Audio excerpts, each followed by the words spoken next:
we don't have any technically serious problems on Earth.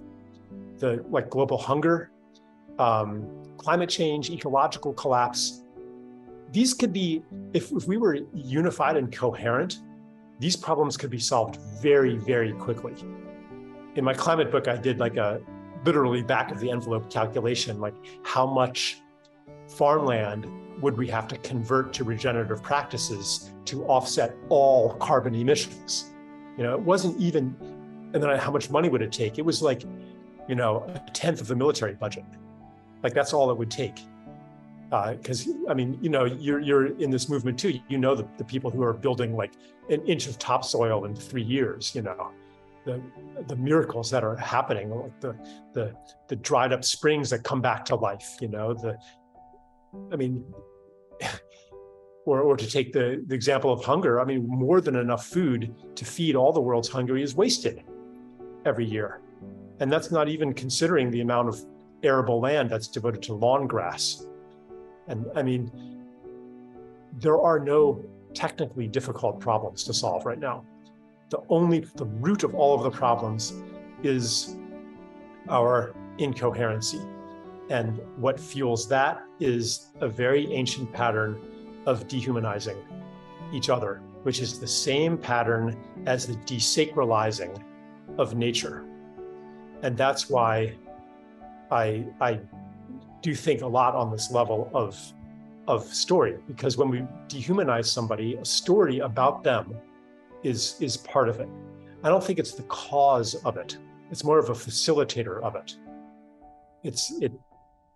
Because like you said, this cognitive level is just it's just the shell. Climate change is a symptom, in my view, a symptom of a million different forms of ecocide.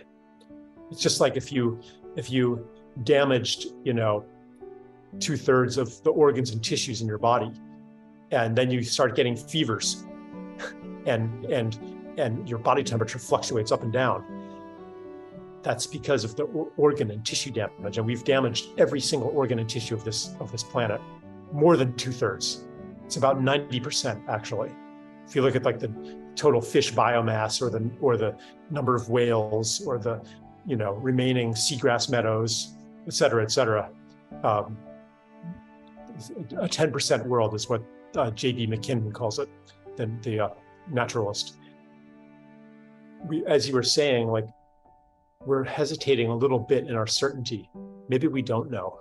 Maybe we need to look toward the surviving cultures, the one that and maybe no culture has survived completely intact, but some of them have survived with a fair degree of integrity.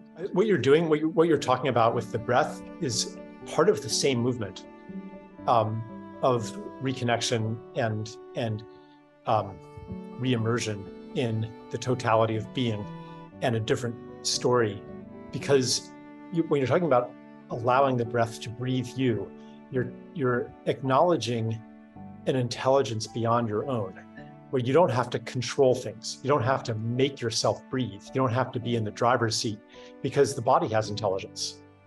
So that shift mirrors the shift of civilization's conception of itself and its role in the world, where what I call the old story, the technological story, defines progress as imposing more and more of our own design and intelligence onto a world that has none. It's not just going to be all chaos out there because we're going to impose intelligence onto it, because it's not intelligent in and of itself. Consciousness and intelligence, those are only in human beings in that old story. And now, as that is breaking apart, as we see the promise of technological utopia recede ever into the distance, again, we're like, maybe we don't have it right. And we open to being participants, not directors, but participants in a much bigger intelligence. And therefore, our relationship to Earth, it's not that we step back and just let nature heal.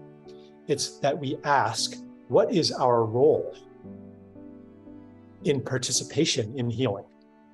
What is ours to do? What wants to happen? What does the land want? What does the river want? I mean, these are questions of respect. In a relationship with a human being, you would like your partner to ask those questions. That's a mature relationship. What will serve you? Knowing, and it's not sacrifice, knowing that what serves you will serve me, because we're not separate. Knowing what serves the water and what serves the soil and what serves the forest will serve us in a way much broader than our mere survival. Because we can survive potentially with technology on a dead planet. I would hate to think that, but that's my question. What if we could? Well, maybe we could, but what would survive? What in us dies when we see a strip mine and a clear cut? And how do we have to shrink to be okay with that? And so again, it comes down to who are we and what do we want to be and the opportunity, the threshold that we are at right now is to re-enter the larger beingness of all life.